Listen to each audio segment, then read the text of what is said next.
Bonjour à toutes et à tous, j'espère que vous allez bien. Nous voici pour la tendance du mardi 23 juillet 2024.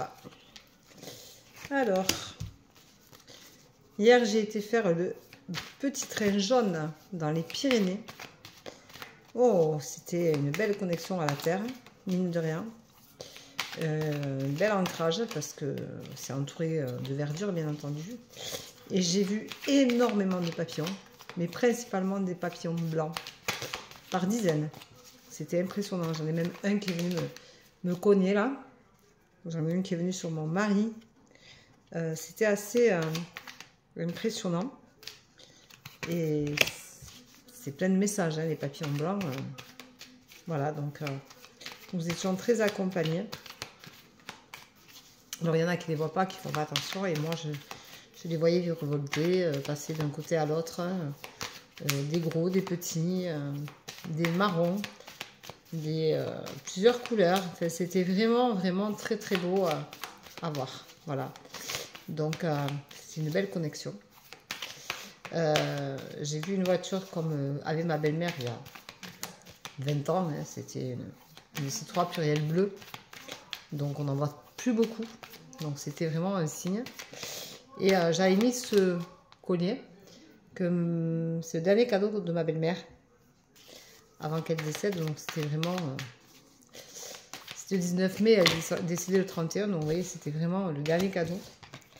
Et je l'avais mis hier parce que j'ai dit à mon mari, je suis tombée dessus. Par hasard, je dis, tiens, allez, je le mets.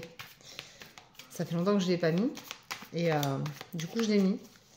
Et quand j'ai vu la voiture, j'ai dit... ah, j'ai crié la voiture de mamie, la voiture de mamie, c'est mamie. Voilà. Donc c'était une petite parenthèse. Voilà. Donc comme quoi, des fois on a des signes, on voit des choses, et on s'émerveille de ce qu'on voit à l'instant T. Et hier c'était ça. Voilà. Donc j'étais émerveillée. Voilà. Alors, j'ai mis vidéo et photos de la pleine lune d'avant-hier aussi sur la plage. Elle se levait, sortait de l'eau. Et c'était vraiment très très joli. Donc les photos ne sont pas sublimes parce que c'était pas avec mon appareil photo. Mais ceci dit, j'ai bien aimé. Donc je les ai partagées. Voilà, aujourd'hui on vous dit, vous avez un travail à faire sur vous. Faites-le. Vous allez avoir une révélation suite à ce travail que vous allez faire sur vous. Donc ça va vous permettre peut-être de vous révéler à vous-même en fait. Et ce travail sur vous est essentiel pour réussir justement à vous révéler, à vous épanouir, à vous ouvrir, à regarder les choses de notre angle, de notre horizon. On vous rappelle de vous purifier votre intérieur, purifiez-vous. C'est le moment d'aller se baigner à la mer, ben, allez-y. Vous allez vous purifier automatiquement, c'est de l'eau salée. Les vagues vont se faire plaisir de vous purifier, alors allez-y, ne vous gênez pas. Soyez prudent malgré tout selon les endroits où vous êtes, hein, parce que faites attention, il y a des alertes aux baïses côté océan, donc soyez très très prudent. Mais on vous dit, allez-y, purifiez-vous.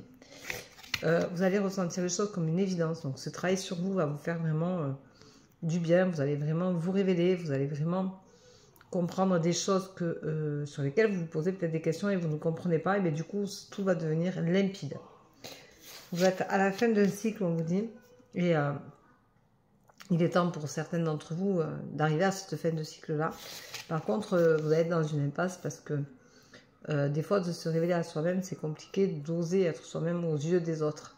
Donc arrêtez de faire en fonction des autres et faites en fonction de vous-même, c'est important. On vous dit de commencer à prendre conscience des choses qui vous entourent et de ce que vous voulez être et faire. Donc, commencez à vous projeter en tant que personne et non en tant que ce qu'on attend de vous. Commencez à vous assumer, à vous gérer, à vous dévoiler. Osez être vous-même une bonne fois pour toutes et vous trouverez le bonheur parce que c'est comme ça que ça se passe. Alors, aujourd'hui, on va mettre la mort. Alors la mort, c'est pas, vous n'allez pas mourir, c'est la mort, ça veut dire que vous êtes à la fin du cycle, vous avez des événements qui s'arrêtent, c'est la fin. Si vous avez des situations pénibles, compliquées, si vous avez du mal à vous gérer, à vous assumer, si vous avez certaines craintes, des peurs, mais vous êtes au bout. Donc, il est temps de passer à autre chose. Tournez la page du livre et vous allez entamer un nouveau chapitre qui va vous faire du bien. Mais voilà, la mort, c'est toujours, il y a toujours un renouveau derrière, il y a toujours une naissance derrière, il y a toujours quelque chose qui évolue, qui bouge, qui est un mouvement perpétuel, je le dis bien assez souvent. Donc voilà, vous êtes à la fin du cycle et ça, c'est super parce que ça n'a pas de prix, parce que ça veut dire qu'enfin, et bien après avoir mangé tout votre sel, vous allez manger votre sucre. Voilà ce qu'on peut dire. La mort, c'est aussi arrêter de se faire du mal, c'est arrêter de s'auto-punir, c'est arrêter de ne pas se révéler à soi-même, c'est arrêter aussi de se cacher, de se voiler la face, c'est arrêter d'être comme les autres veulent vous percevoir. Soyez vous-même. Et ça, c'est essentiel. Mais voilà, la mort, c'est vraiment quelque chose qui s'éteint pour allumer une flamme plus agréable, plus belle, plus mûrie, plus grande. Voilà. Donc, c'est vraiment aller vers de nouvelles choses. Et ça, c'est important parce que on a tendance à penser toujours que la mort, c'est quelque chose de négatif, mais ce n'est pas le cas. C'est toujours quelque chose de très positif puisque dans la fin, il y a un nouveau. Alors, dans les tendances du jour, bien sûr, on ne vous dit pas que les gens meurent autour de vous. On vous dit que vous êtes en fin de cycle. Et ça, c'est important. Et c'est important de l'entendre comme tel. Voilà. Donc, ça parlera à certains et ça parlera pas à d'autres comme d'habitude. Je vous embrasse. Je vous souhaite une très très bonne journée. Je vous dis à demain. Prenez soin de vous. Bisous, bisous. Ciao, ciao.